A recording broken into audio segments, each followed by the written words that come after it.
This is The Express with Gary Allen, your 360-degree view of the world. Now, here's your host, Gary Allen.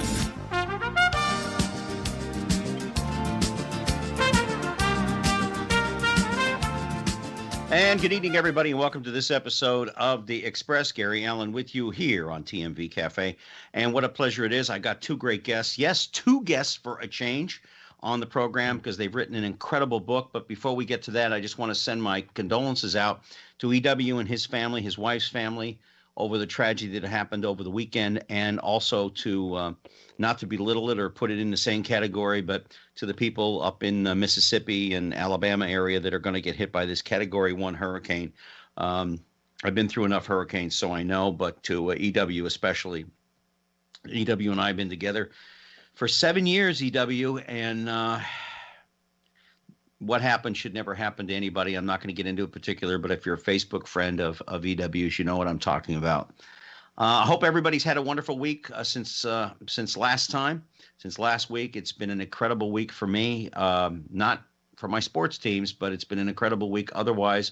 And I'm so pleased to have these two young men joining us here tonight. First of all, to Randy and to all of you out there, thanks for joining us here on The Express. I appreciate it every week. Without you coming on board, there'd be no reason to do this show. So keeping that in mind, thank you all very much again. And Randy, I know you're out there listening, so thank you so much again, sir. These two gentlemen came to me, about 3 or 4 months ago, and they've written an exciting book, which is called How a Con Man and a Cripple Wound Up on the Sideline of The Super. Now it was the Super Bowl. They are from Thunder Sports Network, and we're going to talk about how they began that fantastic network, what they're up to now. We have Chris L. Brown, who has written and produced sports programming for national Christian and secular media portals alike. The UNC Chapel Hill journalism major, has worked for NBC, Nickelodeon, JCTV, which is a division of TBN, I believe, and SBNations.com. He studied at Western Conservative Baptist Seminary in Portland, Oregon, and he has served on the staff of churches in both coasts of the United States. My other guest, Rich Hallstrom, has been a freelance sports writer in the Seattle, Washington area for well over 30 years. During his time, he has covered the NFL, the NBA, as well as major collegiate sports. He's written for numerous publications, and as well as Inside Seahawk Magazine, as well as Pac-10 Football Preview Sports, a Washington magazine. He loves to inspire people by telling stories of individuals from all walks of life. Boy, he's sorry he ever met me, that's for sure. Rich and his wonderful wife are currently residing in Bellevue, Washington, and he's also a graduate of Ron Bailey School of Broadcasting, which is good compared to the UNC Chapel Hill Tar Heels, where Chris went to school. And folks, I don't have any room to talk. I went to the University of Miami along with 3 other universities, and we got our butts kicked on Sunday night. But what was more surprising, and since this is an all-sports show, was Florida State really laid an egg last night. And I'm getting so tired of Notre Dame beating up on everybody in the world except us. They can't beat us no matter how bad our teams are. But to Chris and Rich from Thunder Sports Network, welcome to The Express. It is a pleasure to have you on board. I can't wait for us to divulge into this. But one thing that I want to say right up front, this book is not just about football or sports. It's geared to the country as a whole, and to coming together as two men, two friends who saw a cause. They have faith, and that's what this book is really based upon. If you believe in yourself, you believe in your cohort, and you believe in the good Lord, that he will open doors for you, that's what has happened to these young men. This is not just about the stories of their trips down to Miami, New Orleans, the College World Series, the Arena Football League, or even the Super Bowl, and all the amazing interviews that they've had over the years for Thunder Sports.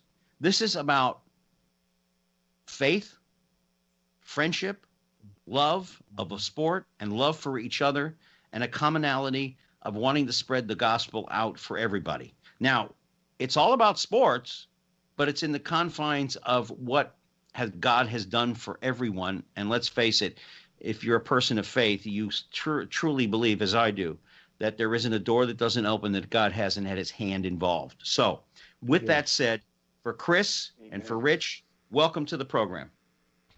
Thank you, Gary. Thanks, Great Gary. opportunity. Appreciate being here, Gary. You know, I'm enduring all your hurricane prods just to be able to, hang in there with you. Well, the season's not over for us, but we're not ready to compete with Alabama and Clemson yet. Our offensive line is just terrible. And by the way, let me just add on that these two gentlemen also participate at Sports Timeout, 8:20 a.m. KGNW. Rich, when is that on? That is on every Friday from 4:30 to 5 p.m. Pacific time. That's 4:30 to 5 p.m. Pacific time, 8:20 a.m. on your dial. And I got to tell you, you got to listen in because these two gentlemen know their sports, and their host for the show is Michelle Mendoza. I don't want to forget meeting her, and I enjoyed looking at Michelle's pictures. I will be the first one to tell you that. How do you really feel, Gary? How do you really feel about it? I think you're holding back on us. Well, let me got just to be a little bit more honest. Let me just say this: as your former president, I feel it's positively fantastic. I look in her beautiful eyes, and I know things are good. What happened there? Okay, all right. Anyway, and also too, Chris does a radio show on Thursdays at 7 p.m. on WGHL 97.9 in Chapel Hill with his brother, J.L. Brown, who worked for ESPN and other outlets. It's called Sibling Rivalry Sports, and that's pretty much about what it is. Tune in, please, Thursdays at 7 on WGHL 97.9 on your radio dial. Oh, I haven't done that. WCHL.com. CHL is in Chapel Hill. I know that's hard for you, Gary, to be able to say. Hey, listen, my brother went to Duke, so it's hard, But I haven't done this is WCHL 97.9 because we never said the point. You never say point. It's always 97.9 on your dial, something along those lines. Right. All right, guys. Tell you, why is that? Why don't you ever say the point? It's I don't know. I think a program director once told me when I got started out many, many years ago, was redundant or there's no need for it because everybody understands it's 0.9, 0.5, 0.1, whatever the case may be. But it also sounds smoother, 97.9 instead of 97.9, 97.9. It sounds a lot smoother. To say. I think that's the bottom line, and let's face it, that's what it is. Let's talk a little sports before we get into Thunder Sports Network. And again, you're listening to The Express. Gary Allen with you, my two very good friends, Rich Hallstrom and Chris L. Brown from Chapel Hill. And Rich, of course, is out in Seattle, Washington, the home of the Seattle Seahawks, a team that a certain member of my family knows really well, at least for 1 year anyway. Today, Nike announced that they're going to include Colin Kaepernick into a new campaign. And so far, there's not been much of an outrage coming from the White House, where I'm sure we'll hear something from him. But my first thought that went through my mind, guys, was what a bold move. They obviously did their research. They obviously know they may lose some customers. But my thought process is anybody who really is against this probably doesn't buy Nike to begin with. I mean, it's not, let's be perfectly honest. I mean, a pair of sneakers is not what it was back in the 60s when I was a kid. I mean, back then it was like maybe $20. Now you're looking at $200 and something. But I think it's a bold move by Nike. They're a 15, 16-year-old company, and they've looked at it probably from every way possible. How do you view it? I'll let you go first, Chris. I appreciate it, Rich. So, you know what, Gary, it is a bold move. And I don't know if you saw, but I think this evening earlier, President Trump tweeted out that he thought it was a mistake, basically. But he also balanced that statement with saying, but hey, that's what this country is all about, the right for, someone to be able to do it their way, even if you don't agree with it. So he put out a statement, and I think it dumbfounded a lot of his critics because he said he was kind of balanced with it. I mean, the way I see it, I'm not on either side of the whole kneeling thing. I'm on the side of trying to understand each other, and the twain shall never meet. I think it's apples and oranges, and people, they're not hearing the other side's arguments. They're just so adamantly on their own side. And so I really believe, sort of like what linebacker Ray Lewis one of your Miami grads, what he said was, we got to take both knees on this thing and just pray and ask, for wisdom and love for one another to get through this. Oh, absolutely. I agree. Chris? Gary, my thought on this is that this is another opportunity to inspire people in many different directions. Because the thing that is going to be overlooked in this campaign, which is headed by Kaepernick's involvement, is that Shaquem Griffin from the Seahawks, who has only one hand, is part of this inspiring campaign. And what I will say about that is, don't look at one side of this coin and miss all potential sides. And I'll agree with Chris. We've talked about this issue in many different ways. This is a hard issue. And what we got to do is we got to change our heart. Everyone's got to change their heart and open their heart to listen to different people from different sides and come together that way. Because if the heart doesn't change, there won't be a change at all in a positive direction. Well said. And I'm not going to get into the kneeling part about it this time. I just thought it was an interesting, bold move by Nike. Again, I'm sure they did their research. They're a successful company, and they realize they may lose some customers. They may gain some customers.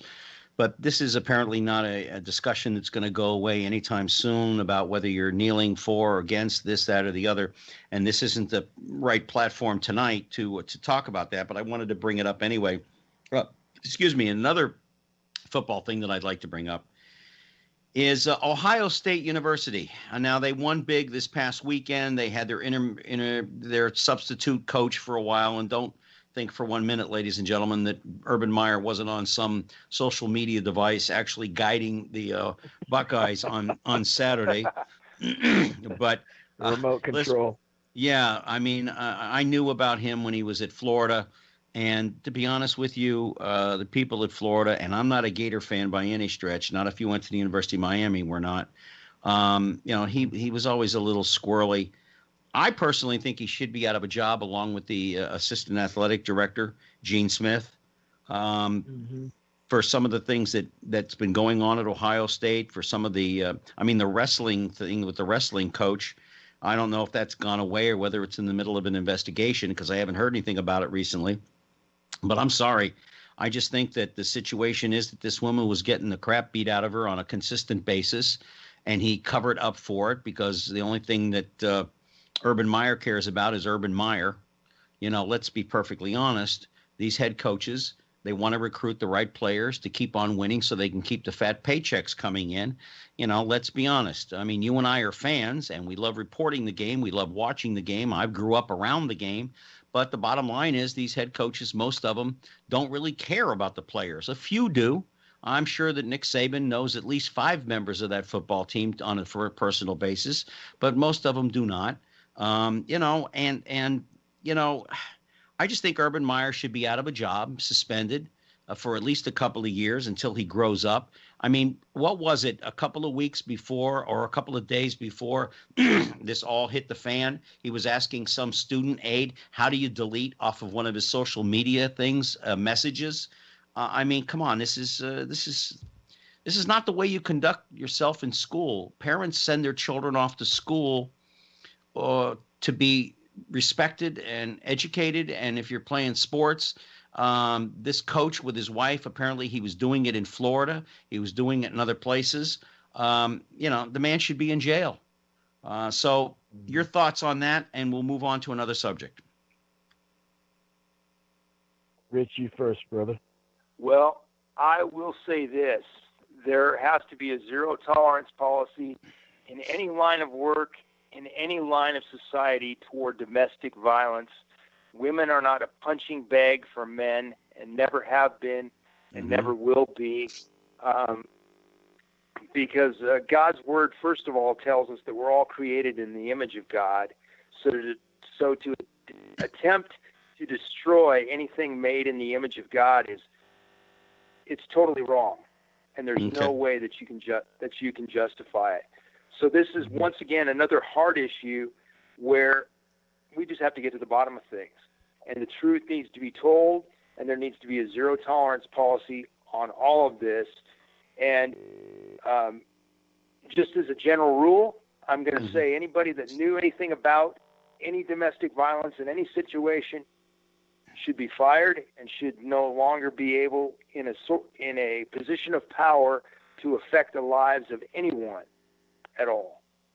Agreed. And it's a terrible thing, and it's a terrible thing in the sports arena or outside the sports arena.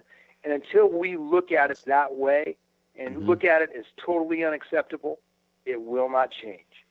Mm-hmm. Yeah.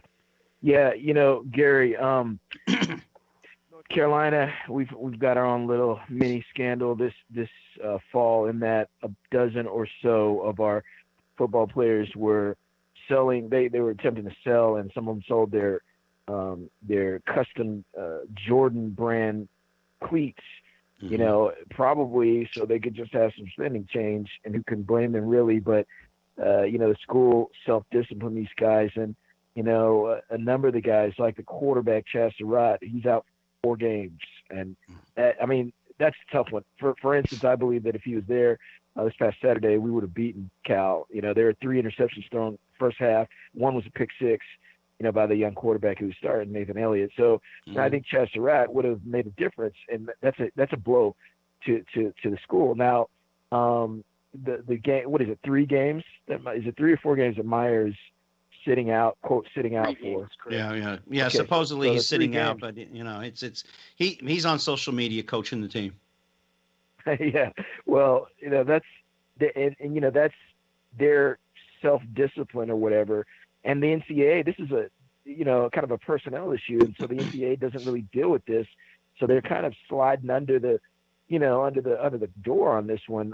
We'll see how it turns out. We'll see if public outcry mandates that something happen, but that slap on the wrist is absolutely nothing. You're listening to The Express. Gary Allen with you, and my 2 very distinguished guests, Chris Brown and Rich Hallstrom from Thunder Sports Network, on their wonderful book, How a Con Man and a Cripple Wound Up on the Sideline of the Super.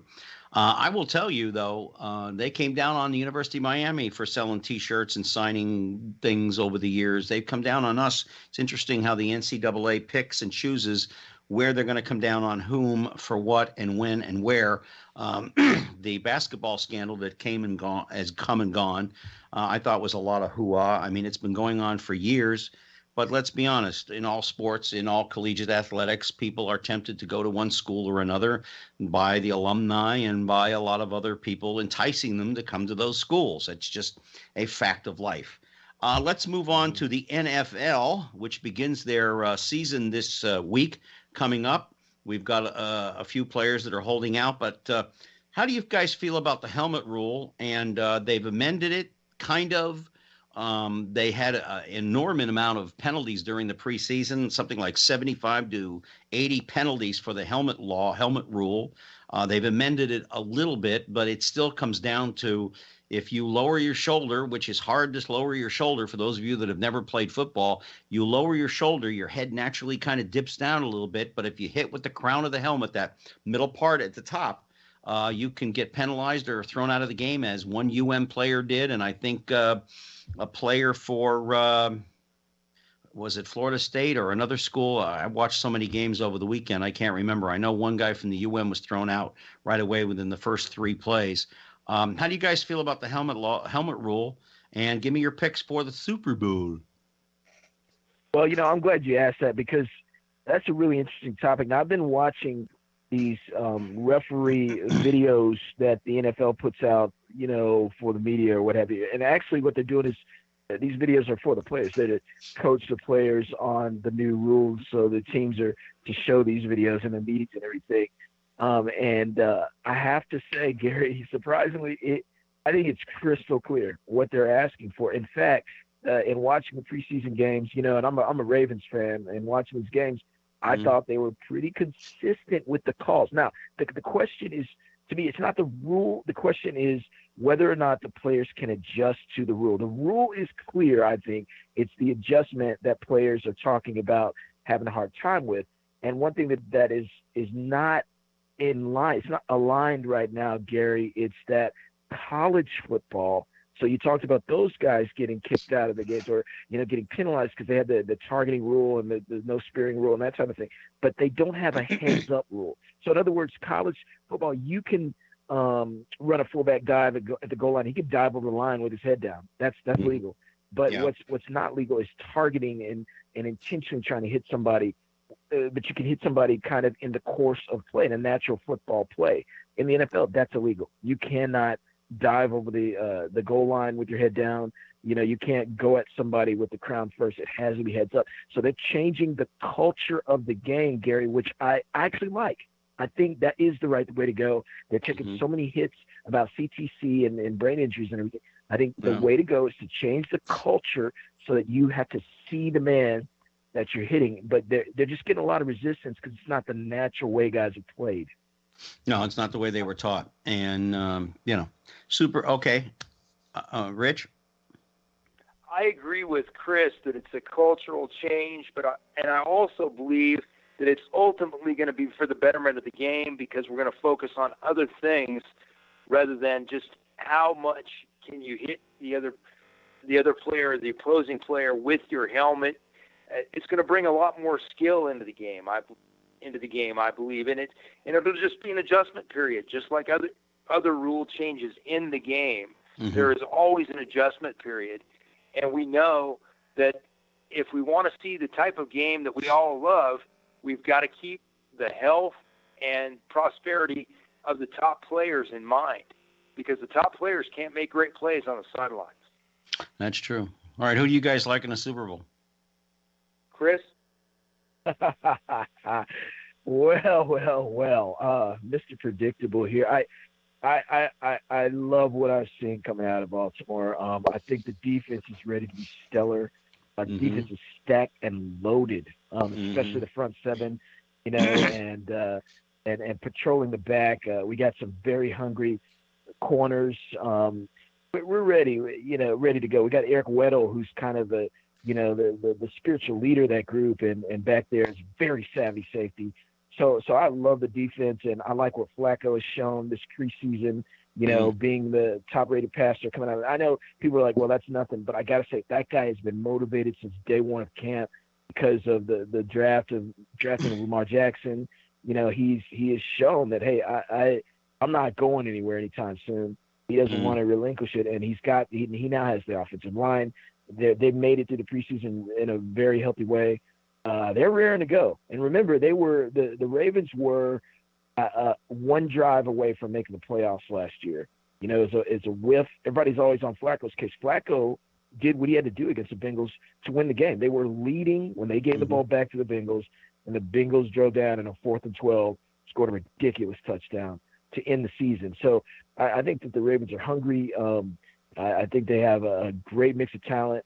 I believe they're going to come out of the AFC, and I think that the NFC is New Orleans. I'm going to go with the Saints. I think the Saints last year were destroying people in the playoffs, and I really think that they lost on a fluke. That's just me. But I just think they had a big head of steam going. And if you look at what they did in the preseason, preseason, you don't really look at the scores that much. You don't look at but I got to say, they annihilated some teams. And when you go into San Diego, like you're a dome team, but you go into San Diego and shut them right out, or you go on the road, or you just win so convincingly, that turns heads in the preseason. They've been doing that. Drew Brees is game for it. So I think that's the matchup I'm going to go with.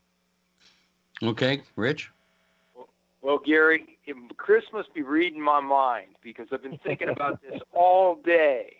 And I'm going to say Baltimore in the AFC because they have the defense, the coaching staff, and the organization.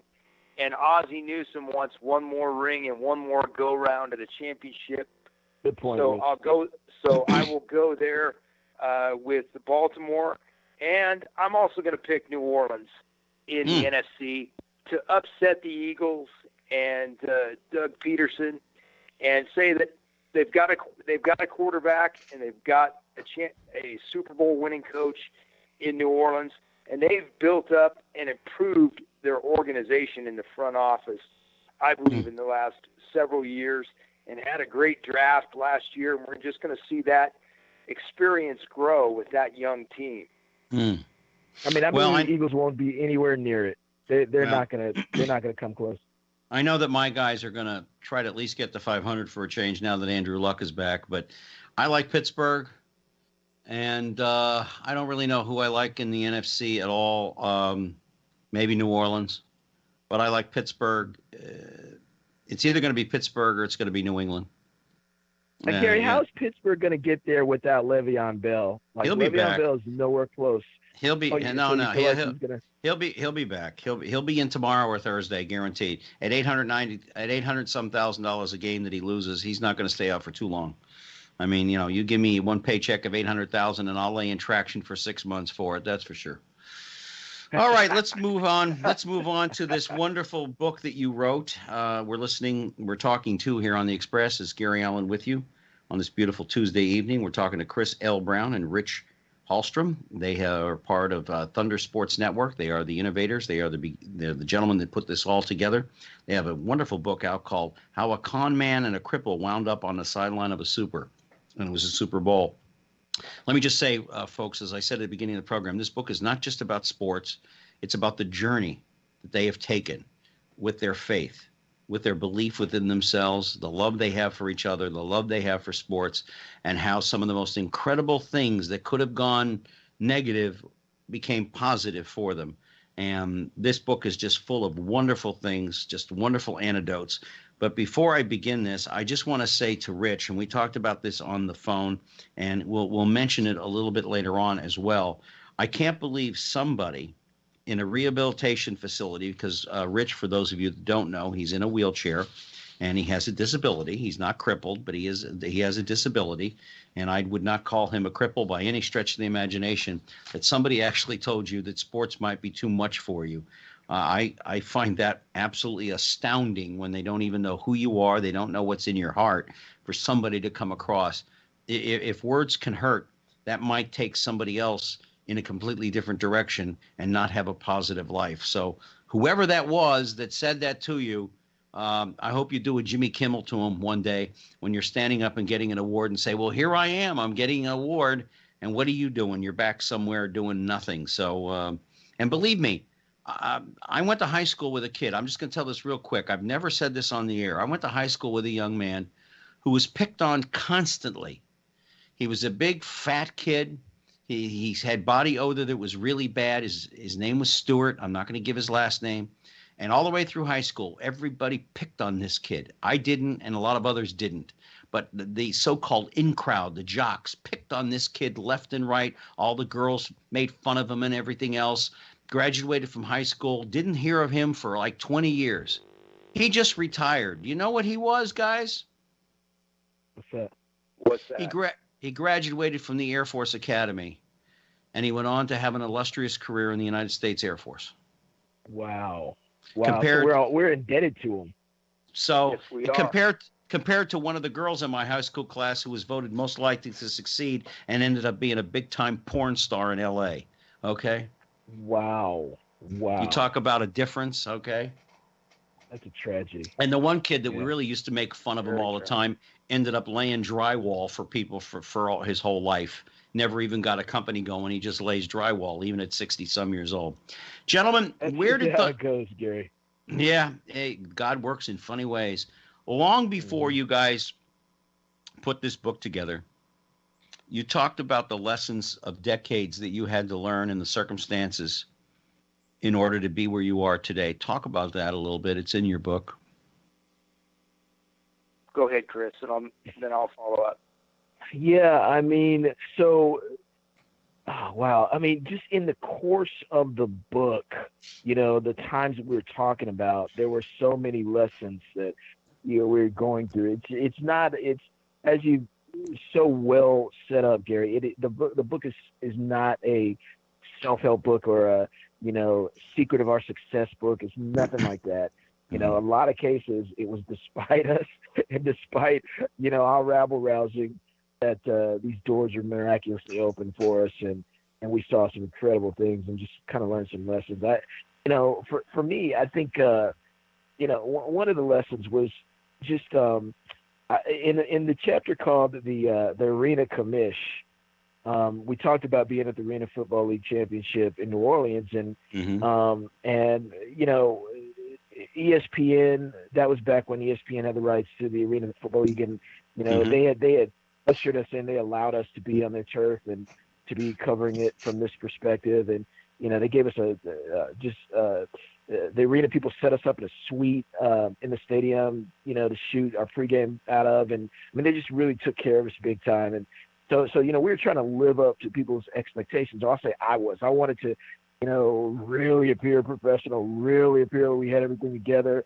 We were a small time unit. We had 4 people there, but I did such a poor job of kind of mentoring and coming alongside our people who were there to help us. I kind of expected them to already be on the level of, Rich Hallstrom as a polish reporter, myself, I've been in TV for years and years. I expected them to kind of be on our level, and I was not, I don't think I was gracious with them when they struggled with some things we were asking them to do, and so the lesson, and I mean, that thing went 2 times sideways. That was, we got some great footage. We got great interviews. We met David Baker, whose name is on the front cover of our book. He's our main endorsement, and he's now the president of the Pro Football Hall of Fame. So we met him there. He was the Arena League commissioner, and that was a great connection to make. But I gotta say, we alienated. I alienated, a couple young people who were just trying to try their hand at this industry, at TV, and I offended them. And you know what I did before the book came out, Gary, is I went and apologized to them. I went back and their names aren't in the book, but I went back and I apologized to them, for the way I had behaved and what I had done, and I asked for their forgiveness on that one. And so, that's one of the lessons that stands out to me, that, I should have. The important thing is a relationship. It's not, the bells and whistles, the spotlight, the star. It's none of that. It is the relationships that come in and flow through our lives. That I really believe those are the things that we connect with and we grow from, and we can better our community, our world from. And that is why, Gary, it's easy for me, like you said, like this isn't a platform to talk about, kneeling, a bunch of political stuff or whatever tonight. That's why that's easy for me, Gary. That is so easy, because you know what? In the end game, none of that is going to matter. It's the relationships and the way that we affected people around us. That is what's going to matter in the end game. So that was one of the lessons for me. One of the things I want to say before Chris, before you say anything, I think it all goes back to this. As I was reading the different chapters in the book, is that a lot of people of the Christian faith don't do what you two do. Jesus said, the man of God, the Son of Man, rather, is not here to serve, not here to be served, but to serve. And I think a lot of Christians miss that. And you two gentlemen go out of your way to take care of other people, to be nice, to be kind. You do things in a Christian way, but you also do things because probably you're good-natured in general, which is a plus. Otherwise, you wouldn't. Riches. Well, I mean, yes, I know you're from Chapel Hill, so I have to, I have to take that into account. And you're a Baltimore Raven fan, but I think you two really epitomize what two Christian young men are all about. I'll be the first one to tell you that I walked away from the Lord a long time ago before I came back. Things in my life weren't going well, and I just walked away. He was always there. I've always enjoyed that statement. I recently found God. Well, I didn't know he was lost, but okay, Anyway, Chris, go ahead with your thought. Well, what I would say, and I will add this to what Chris said. For me, it's been a challenge for me to be humble. Mm-hmm. Humility is the big thing that I got out of doing the book, and that I got out of all the experiences that we had, especially the New Orleans experience, the College World Series experience, you name it. Because there is no possible way for these things to happen except for the power of God. Mm-hmm. And the power of God manifests itself in many different ways. And to go back to something you asked me about earlier, about the person who said that might be a little too much competition to be involved in broadcasting, that was a person who was involved in Department of Vocational Rehabilitation, which is the opportunity to help people with disabilities find meaningful careers and make a meaningful contribution to this world. And when that person said that to me, something popped into my mind, and I believe that God gave it to me. And it's a lesson that I have told several different people at different times who've been in similar situations, is that don't take advice or don't take insight from people who are not going to try and help you to accomplish your mission in life, your purpose in life. And that's why we're to turn to God and to let Him direct our paths, because God has our best interest at heart. That's why He sent His Son, Jesus Christ, to die for us, because He was our number one. He was our number one fan before anybody was our number one fan. Absolutely. And that is what I've learned from this book, is that I need to humble myself, because I'm nothing without God putting these abilities inside of me to use to do some great things, and they're only great because of Him. Well said. Well said. Where did the idea for Thunder Sports Network come into play, and where did you come up with the name? Yeah, so the name is a direct reference to God. I mean, I have my wife and I have 2 young kids right now. We're loving life with these kiddos. Now is that the wife that wears the University of Miami hat? You're funny, buddy. You're funny, man. I'm gonna get you off air too. I'm gonna get you, but no. Yeah, that's that wife who wears the alleged UM hat. Gary, let's be honest, man. Yesterday I was wearing a UM jersey and a UM hat. But I was doing yard work, so I just had to have something I could throw around. But But look, Gary, I have it. I own it. I own 2 UM jerseys and 2 UM hats. It's a funny thing. Here's a funny thing. I've been around sports all my life. I've known many of the Miami Dolphins. Many of them are friends. My brother, of course, my half brother, played professional football. I've known athletes left and right. I've been a Philadelphia Philly baseball fan, which, yay, we finally won again tonight. I have one jacket that says Colts on it from the days they were in Baltimore. I have one T-shirt, and I have a couple of those little mini helmets. No autographs, no nothing. Never was big on that.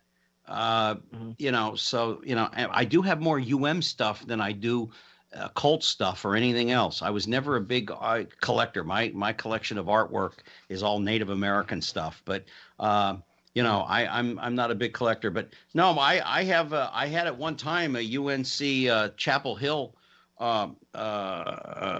T-shirt, but unfortunately it was at the bottom of the birdcage. Oh, man. My jerseys are hanging up, buddy. They are hanging up in a closet. Hey, listen, as long as your wife keeps wearing that UM hat, I'm happy, man. You're gonna kill me with that. Before we go anywhere, I just want to remind everybody you're listening to The Express. Gary Allen with you, my 2 guests, 2 great guys, Chris L. Brown and Richard Hallstrom. They have written a wonderful book called How a Con Man and a Cripple Wound Up on the Sideline of the Super. They're also the gentleman who started Thunder Sports Network, and we're just sort of getting into that now. Hope you're enjoying yourselves here on The Express. We sure are. And so Thunder Sports is a direct reference to God. I tell my kiddos, and I was saying that today is my son's first day in school, he's in preschool. And I tell him, though, when it's thundering outside, I tell him, thunder is the daddy, what's that? We're scared. We said, well, don't be scared. I said, that's what my grandmother used to say. That's God talking. And that's God reminding us that he's in charge. That's what I tell them. Yeah. And they now reference that. So, there's a lot about thunder, theologically, but just basically it is saying this is God's network. This is God's sports network.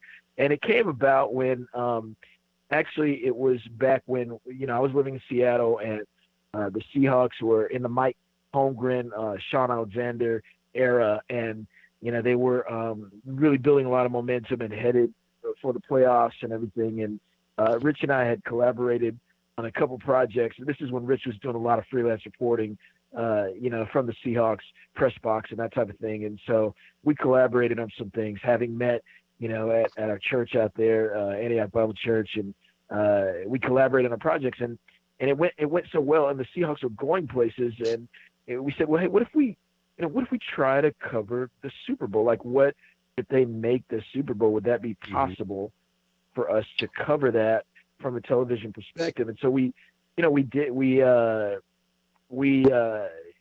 long story short, and it's in the book, we did. We were able to cover it, and we created, a network name, which we later, fleshed out and, made it a legit business, and did a number of projects under the name Thunder Sports Network. But that's where it came from. It was kind of out of necessity. We needed, a unified name for our project to cover the Super Bowl once God opened those doors. And there's a lot of wonderful chapters in here, folks. Try to go and get this book. It's on Amazon. You can go to Barnes & Noble. Where else can they find the book too? Yeah, it's Amazon, BarnesandNoble.com. It's on Google Play. It's on iTunes, iBooks. And then our publisher is Westbow Press. So you can go to Westbow Press and get it as well. I mean, Walmart, in a funny twist, Rich, I don't know if you do this, but Walmart has opened an ebooks branch, and they've got just right off the bat, they have millions of titles, and Thunder Sports Network is one of them. So Walmart, I think it's $2.99 for the ebook there, but it's $2.51 on Google Play. So that ebook, which is 60% of the reading nowadays, Gary. I don't know if you knew that, but people are they're loading up on ebooks. Hey, I'm not that old, I'm not that old.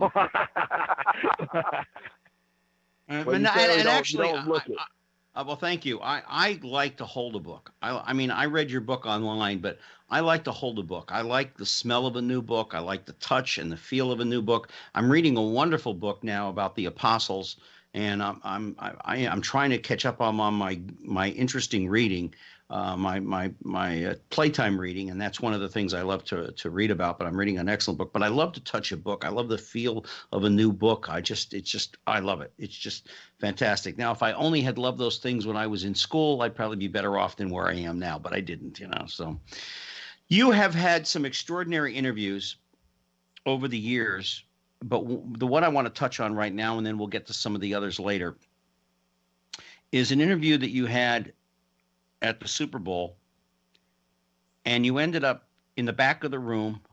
Nobody was paying any attention to you, and Troy Polamalu, who was playing for the Pittsburgh Steelers, who was a great DB, his wife saw you, and again, somebody intervened on your behalf, and you got right up front and asked Troy some questions, and when you started asking him about his Christian faith, the room kind of went quiet. What was that like for you? Were you anticipating something other than what you got, maybe, when he kind of turned away, as you say in the book, and maybe he was gathering his thoughts? Or were you excited about what he may say to you? Or was it just a total surprise that he actually took the time to talk to you? Because his wife intervened and had you come up front and insisted that you are able to ask questions. Well, that's an opportunity that we really believe is God opening the door. Mm-hmm. That's one of the very blatant. There's no other way that we can explain it except for God opened the door, and God let Troy show another side of himself. And as a matter of fact, another interesting thing about that interaction is that he was talking. We asked him some questions about Christ and about his faith in Christ, and he took a very pointed amount of time to delineate what Christ really meant to him at that point, Mm-hmm. and ignored several other questions that were football related. So we knew that was an appointed time for God to make himself known at an event like the Super Bowl. Yeah, that was unforgettable, Gary. And you're so right when you said that, somebody made a way, because he really did. The Lord just kind of parted that crowd. And just to kind of paint the picture for your listeners, Gary, I mean, after the Super Bowl, they had it organized with players so they would have a podium for each player, and then the throngs of media would surround the podium. And, of course, the Steelers side, their players are getting maybe more attention after that victory for them, and also big-time players like him and Roethlisberger were getting, the majority of the attention. And so we were way at the back for Polamalu. And his lovely wife, Theodore Holmes, she spotted Rich. And this is what I would call the Rich Hallstrom effect. And it very much is God. I think it's very much God using Rich Hallstrom, who is, a humble visage, if you look at the brother. But if you listen to him and talk to him and listen to his heart, like you're saying, Gary, he's like bigger than Samson. But, she saw him. I believe that the way I believe it happened is I believe the Lord said to her, "Hey, that guy's one of mine. Bring him up. Bring him up front." She literally took his hand, right, Rich? She took your hand, right? Yes, that was the beginning of the whole story right there. And Gary, by the way, when she took his hand, I mean, this is a lovely woman. She took his hand. I was like, Rich, she's married. She's married. She's married, Rich. She's married. I just had to make sure I was repeating that. But anyway, we got up to the front, and I loved it. You referenced that, we were in front of a crowd of reporters that were, there specifically for the story of the game, and that's it. They weren't really looking at personal sides of it so much. They just wanted to get their story and get out. And so, when he took the time, a couple of reporters thought he was ignoring us. When he took the time after we asked the question. But in my heart, as I looked on, I mean, you got to admit, we're already there. We've already experienced all that we had, Gary. So at that point, there's no turning back. I'm running in my heart. I'm running towards these opportunities, and I really could not care less about what somebody else thought or what have you. I'd rather be a fool for Christ. So when somebody asked. So I remember it's on the video actually that's available on YouTube right now. But we asked, he turned his head, and this lady started asking him another football question, and God bless her. I don't wish her ill, but I got to say he just cut that thing right off, whatever she was asking, to turn back and give us a full heartfelt answer. So that was just incredible even thinking about it now. We got about 10 minutes left here in the program, and we're talking to Chris L. Brown and Rich L. Hallstrom from Thunder Sports Network. They are the authors of a fabulous book. You've got to get this book if you love sports. We're not going to be able to get into everything I want to. They're going to come back after the first of the year. Give you my word on that. How a con man and a cripple wound up on the sideline of the Super. I want to talk about one incident that had me falling out of my chair. Absolutely had me falling out. Now, they went down to Miami, folks, for an exhibition game between, I think, the Seattle Seahawks and the Miami Dolphins, which you got an incredible interview through with Wes Welker. You can read about it in the book. But they decided to go to Miami Beach, a place that I know very well because I grew up down there. And Rich is in his wheelchair, Rich is in his wheelchair. Chris is pushing him along with their cohort, which his name is Zach, I believe it is. In the book, that's the character known as Zach. Yeah, Zach. And the closer they keep getting into the sand and getting closer to the ocean, the more that those little two front tiny wheels are getting stuck in the sand. And he felt like he was on his way to China. You've got to get that. The chapter's called Benevenito, Miami. You ended up in Little Havana, which for two guys one from North Carolina and the other from Seattle, you don't speak their language. That's for sure. You don't speak Latino down there. Mm-hmm. But one thing that I want to get to, and like I said, we got about 9 minutes left here in the program, The Express with Gary Allen here, my two wonderful guests. You talk about football really is family. And get in the Muppet Football League for me, will you? But talk about, because that's the whole basis of what's going on here, and that is your family, how you got started with this, and how they have helped you. And I hope by now you've paid your mother back the $23 you owe her. Oh, Gary, we got to send you a hard copy of the book because you have done your homework, sir. Rich, more than anybody we talked to. I'd say that Gary he's gone through the book better than anybody. Well, that's what I'm proud of the most. I do my research. Good old Wink Martindale, who's a good friend of mine, always says having an interview with Gary's like, when do you become the guest instead of being Gary the host? So, but talk about it, because family is very important. That's the one thing about my generation. We've moved away from the family unit. And I mean, there's so many siblings in my family, but talk about your sister working for you. Your mom helped you out. Other people helped you out. Anonymous people loaned you money, gave you the opportunity. The Lord opened some doors. Talk about that experience in the time that we have left. Yeah. Well, I do want to say up top, Rich, and then I'll let you go. I just want to say that the book is dedicated, the opening dedication is to Rich's mom, who went to be with the Lord earlier in this year. And Rich's mom underwrote a great portion of what we did. I think some of it was anonymous, but she was a big supporter of what we did. And without her, we wouldn't have done any of this. I mean, none of it would have been possible without just her kind-hearted support for what we did. And so, yeah, God bless her, Rich. Yeah, this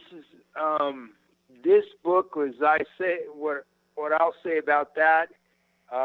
It's the kind of book that my mom would be very, very is very, very proud of, because her stamp is all over this. She loved the Seahawks, loved sports. She was a professional artist, did painting and sculpture. Even did a painting about the Seattle Seahawks from original publicity photos, and the players look exactly identical to those pictures.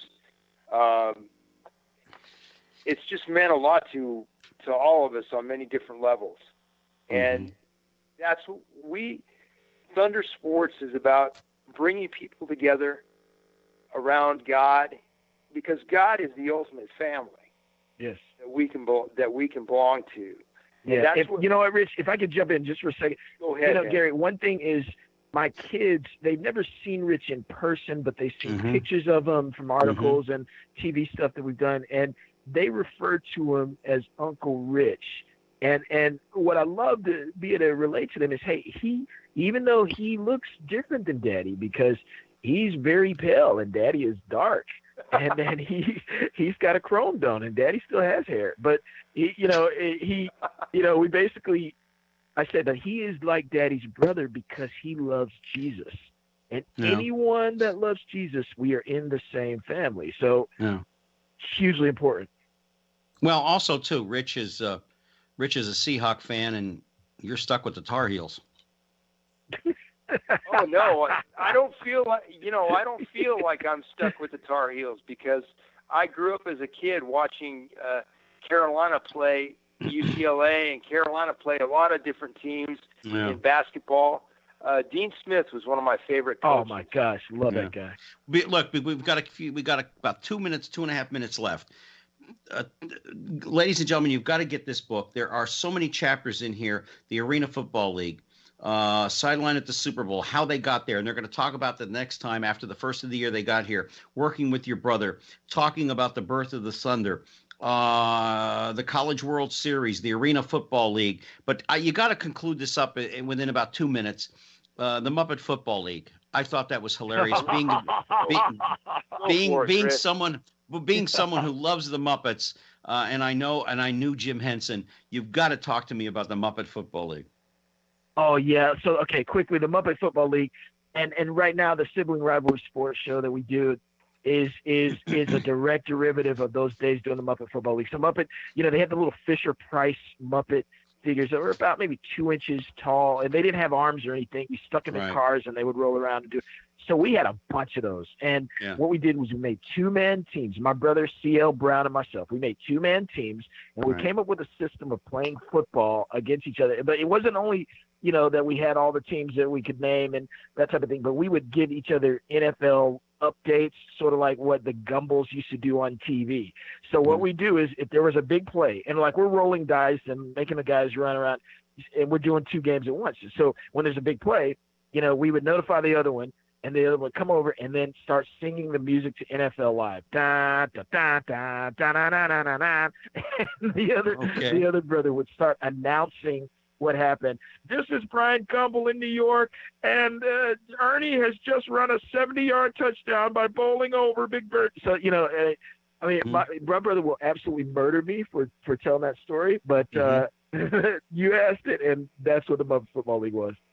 Well, you guys, it has been a unique pleasure. And Elmo, was Elmo part of the Muppet Football League?